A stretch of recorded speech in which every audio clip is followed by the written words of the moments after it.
कहाँ पर आए हुए, क्या मकसद है आप? ये अभी अलीगढ़ मुस्लिम विश्वविद्यालय है और हम देख रहे हैं कि यहाँ पे लगातार फ़ी हाइस के खिलाफ और स्टूडेंट्स यूनियन को रीइंस्टेट करने के लिए यहाँ पे आंदोलन चल रहा है। और जेएनयू स्टूडेंट्स यूनियन के प्रेसिडेंट होने के बतौर जेएनयू से मैं इस आंदोलन को समर्थन देने के लिए यहाँ पर आया हुआ हूँ। तो यहाँ पर फीमेल स्टूडेंट्स के एलिगेशन के प्रोटेस्ट के दौरान एडमिनिस्ट्रेशन ने उनके साथ मैन हैंडलिंग के लिए मिसबिहेव किया गया है, तो इसको लेकर आप क्या कहना चाहते हैं, उनको क्या करना चाहिए? देखिए बिल्कुल मुझे लग रहा है कि आंदोलन चल रहा था, लेकिन मुझे आने को जिस चीज़ ने मजबूर किया वो जब मैं रात में वीडियो देखा कि जिस तरीके से यहाँ पे प्रॉक्टर और जो सिक्योरिटी गार्ड है कैंपस का, वो महिला साथियों के साथ जिस तरीके से मिसहैंडलिंग कर रहे थे, वो साफ तौर से दिखाता है कि एक कैंपस स्पेसेस में जहाँ पे सिक्योरिटी गार्ड को इसलिए लाया जाता है कि आप सेफ्टी और सिक्योरिटी इंश्योर करेंगे कैंपस के स्टूडेंट्स का और रेसिडेंट्स का। हम वहाँ पे देख रहे हैं कि स्टूडेंट्स जो अपने अधिकार की लड़ाई लड़ रहे हैं उनको मैन हैंडल किया जा रहा है, उनको परेशान किया जा रहा है, उनके हाथ खींचे जा रहे हैं, ज़बरदस्ती तरीके से खींचे जा रहे हैं, उनको प्रोटेस्ट साइट से हटाया जा रहा है। ये आप देखते हैं कि जब शाहीन बाग में भी आंदोलन चल रहा था, जब देश भर में अलग अलग तरीके से आंदोलन थे, जब साक्षी जो पहलवान थी, जो रेसलर थी, वो आंदोलन कर रही थी, हम देख रहे थे दिल्ली पुलिस ने किस प्रकार से किया। और वही एडमिनिस्ट्रेशन यहाँ पे महिला साथियों के साथ जो बदसलूकी किया है, ये बहुत ही निंदनीय है। और ऑब्वियसली इस कैंपस के तमाम स्टूडेंट्स को इस आंदोलन को और मजबूत करना चाहिए। हम जेएनयू से चल करके आए हैं, दिल्ली में इस आंदोलन को मजबूत किया जाएगा, क्योंकि ये लड़ाई केवल एक कैंपस की लड़ाई भर नहीं है। हमको पता है कि न्यू एजुकेशन पॉलिसी लेकर के भाजपा सरकार आई है और जिस तरीके से पूरी तरीके से हर कैंपस में हिफा का लोन मॉडल इंट्रोड्यूस किया गया कि आप यूनिवर्सिटी पैसे लोन उठाएंगी, तो लोन को कहाँ से यूनिवर्सिटी चुकाएंगे, वो यूनिवर्सिटी का फी आएगा ही होगा। और वो नतीजे हमारे सामने है, 5 साल आज न्यू एजुकेशन पॉलिसी का हुआ है। स्टूडेंट की काफी लंबे से डिमांड भी है, स्टूडेंट यूनियन की एडमिनिस्ट्रेशन स्टूडेंट यूनियन को बहाल नहीं कर रहा है, इस पर क्या कहना चाहते हैं? नहीं, देश भर में आप समझिए कि यूनियन को हर जगह खत्म किया गया। किसानों के यूनियन को रिकॉग्नाइज नहीं किया जाता है, लेबर यूनियन को रिकॉग्नाइज नहीं किया जाता है, उसी प्रकार से स्टूडेंट्स यूनियन को नहीं। सरकार इस बात से डरती है कि यूनियन यदि होगा तो यूनियन लोगों के हितों की बात करेगा, अधिकारों की बात करेगा। अब ये वाइस चांसलर और एडमिनिस्ट्रेशन तो सरकारी है, वो तो चुन करके आई है, वो तो बेसिकली उनको नॉमिनेट किया गया है, तो चुन करके आने वाले लोगों की जरूरत है और यूनियन इसी लड़ाई के साथ रहता है। और देश भर में आप देखिए, सिर्फ ऐसा नहीं कि एमयू में स्टूडेंट यूनियन का चुनाव बंद किया गया, आप देखेंगे बनारस हिंदू विश्व यूनिवर्सिटी में स्टूडेंट यूनियन का इलेक्शन बंद है, जामिया मिलिया इस्लामिया में बंद है, इलाहाबाद यूनिवर्सिटी में बंद है, तमाम स्टेट यूनिवर्सिटीज़ में बंद है, लखनऊ विश्वविद्यालय में बंद है, आगरा विश्वविद्यालय में बंद है। क्यों बंद है? सरकार और एडमिनिस्ट्रेशन क्या आर्गूमेंट देता है कि हिंसा होती है। क्या विधायक और सांसदों के चुनाव में हिंसा नहीं होती है? क्या उनके चुनाव में हमको नहीं पता है कि 70 लाख का कैप होता है, 80 लाख का कैप होता है और कितने पैसे खर्च होते हैं, कितना काला धन आता है? तो दिक्कत इस बात की है कि स्टूडेंट्स अपने अधिकार की लड़ाई लड़ेंगे, उनके पास एक मजबूत यूनियन होगा तो एडमिनिस्ट्रेशन को उनकी मांगों के सामने झुकना पड़ेगा। स्टूडेंट्स यूनाइटेड रहेंगे, तो वही बात है कि वो बटाने का काम करते हैं, बांटने का काम करते हैं, और इसीलिए वो स्टूडेंट यूनियन का चुनाव नहीं चाहते हैं। अच्छा, एएमयू की तारीख में पहली फीमेल वाइस चांसलर बनी हुई है और उनकी वाइस चांसलर में फीमेल स्टूडेंट के साथ मैन हैंडलिंग होती है, इसके बारे में क्या कहना चाहते हैं? देखिए वही बात है, हमारे कैंपस में भी फीमेल वाइस चांसलर ही है, वो भी इसी बात का आर्गुमेंट देती है कि हम जेएनयू के इतिहास में पहली बार फीमेल वाइस चांसलर बने हैं।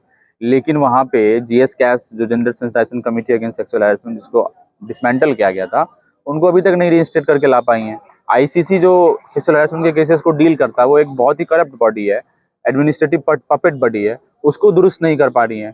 Deprivation points, gender deprivation points PhD admission में मिलता था, उसको वापस लेकर के नहीं आ पा रही है। कैंपस में खुद एक स्टूडेंट ने प्रोटेस्ट किया है सेक्सुअल हैरेसमेंट के खिलाफ, गेट बंद करके रखी। इंस्टेड ऑफ कि उनके जो हैरेसर है उस पर कंप्लेन किया जाए, उसको सजा मिला जाए, जो सेक्सुअल हैरेसमेंट की सर्वाइवर थी उन्हीं पे फाइन लगा दिया गया। तो ये भाजपा का नया तरीका है कि आपके समाज का कोई एक इंसान को उठा लेगा और उनको गद्दी पे बिठा देगा और उनको नचाएगा अपने इशारे पे और बोलेगा कि देखिए आप ही के समाज से आके तो बैठा हुआ है। तो उसी प्रकार से जो है आप समझिए कि दलितों को किसी को बिठा देंगे, ओबीसी में किसी को बिठा देंगे, मुसलमान में किसी एक को चुन लेंगे, महिलाओं में किसी एक को चुन लेंगे। तो एक व्यक्ति के बैठ जाने से पूरा सिस्टम या पूरा समाज उनके साथ नहीं हो जाता है। तो वही महिला वाइस चांसलर होने के बावजूद जिस तरीके से कैंपस में हो रही है, ये साफ तौर से हमें दिखाता है कि जो भाजपा की पॉलिसी रह रही है कि बेसिकली एक थोड़ा बहुत रिप्रेजेंटेशन देकर के हम पूरे समाज का वोट बैंक अपनी तरफ खींचें, वही पॉलिसी लागू करने की कोशिश कर रही है।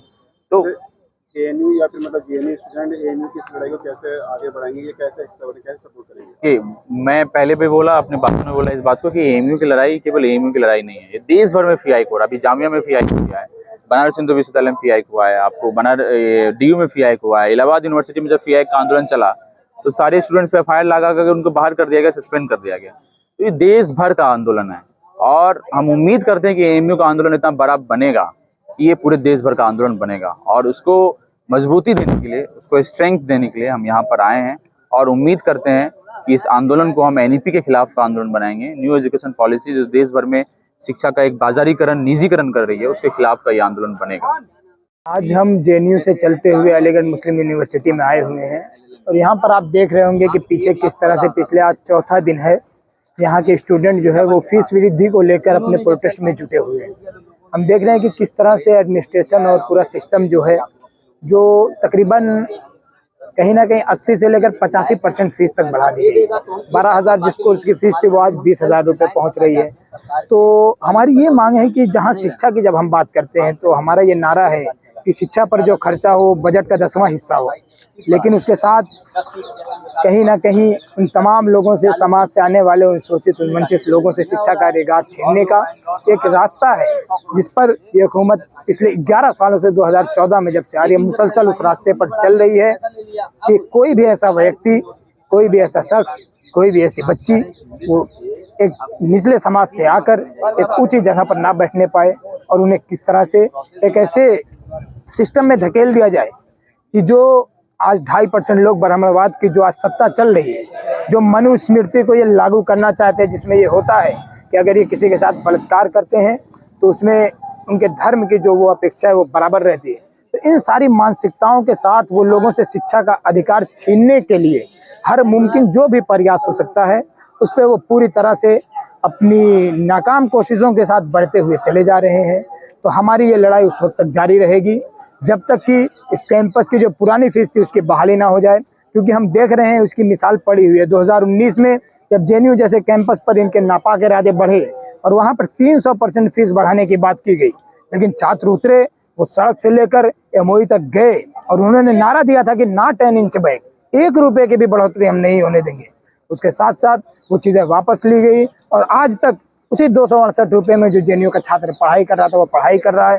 तो हम उसी नेक तमन्नाओं के साथ यहाँ पर भी लगे हुए हैं कि यहाँ के भी छात्र अपनी जो भी इनकी पुरानी फीस थी उसमें पढ़ाई कर सकें, अच्छे से रह सकें इस कैंपस में, और दूर दराज से आने वाले जो भी लोग अलीगढ़, जामिया, जेएनयू और देश के अलग अलग विश्वविद्यालयों का ख्वाब देखते हैं, उनके ख्वाब में किसी तरह की कोई रुकावट ना आने पाए। एहतजाज के दौरान जो स्टूडेंट के साथ एक इंतजामिया ने दबाव बनाया, उनके साथ मतलब धक्का मुक्की हुई है, इल्जाम है, इसके बारे में क्या कहना चाहते हैं? लीगली कैसे? देखिए, मैं शुरुआत लीगली इस पॉइंट ऑफ व्यू से करना चाहूँगा कि हमारी एक फाइनेंस कमेटी है और एकेडमिक काउंसिल भी है। तो शुरुआत मैं इस चीज़ से करना चाहूँगा कि एकेडमिक काउंसिल की सीट्स में स्टूडेंट का रिप्रेजेंटेशन है, इस बाबत से कि कोई भी एकेडमिक डिसीजंस अगर यूनिवर्सिटी लेती है तो उसमें स्टूडेंट का रिप्रेजेंटेशन हो, क्योंकि अल्टीमेटली वो स्टूडेंट को अफेक्ट करेगी। पिछले कितने सालों से एकेडमिक काउंसिल में तो जो यूजी स्टूडेंट्स और पीजी स्टूडेंट्स की सीट्स है वो नदारद हैं, इसलिए हमारा कोई भी डिसीजन एसी हमारे बिहाफ पे ले रहा है उसमें हमारा कोई से नहीं है। तो लीगली यहाँ पे ये गलत है। फिर इन्होंने जो अंडरटेक किया है प्रोसेस कि एसी ने पास कर दिया, फिर उसके बाद ये वाइस चांसलर साहिबा का साइन हो गया, साइन होने के बाद ये इफेक्ट में आ गई चीज़ें। वाइस चांसलर की पावर खुद एक डेलीगेटेड पावर है जो फर्दर डेलीगेट नहीं हो सकती है। तो इस चीज़ को ईसी के थ्रू पास कराना एक ज़रूरी बात थी और स्टूडेंट्स को कॉन्फिडेंस में लेकर पास कराना एक मैंडेटरी चीज़ थी। इसको इन्होंने सरपास किया है, यहाँ पे ये इलीगल है। तीसरी बात मैं ये करना चाहूँगा कि वाइस चांसलर साहिबा का इंटेंशन इस मसले को सॉल्व करने का नहीं है, जो धरना अभी तक चलता आ रहा है और आगे भी चलेगा मुझे लग रहा है, क्योंकि अगर इनको इस मसले को सॉल्व करना होता या तो वो खुद आती या तो रेलेवेंट इंसान को भेजती जो इसको सॉल्व करने की अथॉरिटी या ताकत रखता है, या वो फाइनेंस ऑफिसर को भेजती या फाइनेंस कमेटी के किसी इंसान को भेजती, या वो खुद आती। प्रॉक्टर ऑफिस या प्रॉक्टर, एएमयू प्रॉक्टर के हाथ में क्या पावर है कि वो फीस को वापस ले लेगा? प्रॉक्टर को भेजने का क्या मतलब है? प्रॉक्टर को भेजने का इंटेंशन क्या है? Proctor is for the law and order situation. Proctor आकर के स्टूडेंट्स को हड़का सकते हैं, हटा सकते हैं।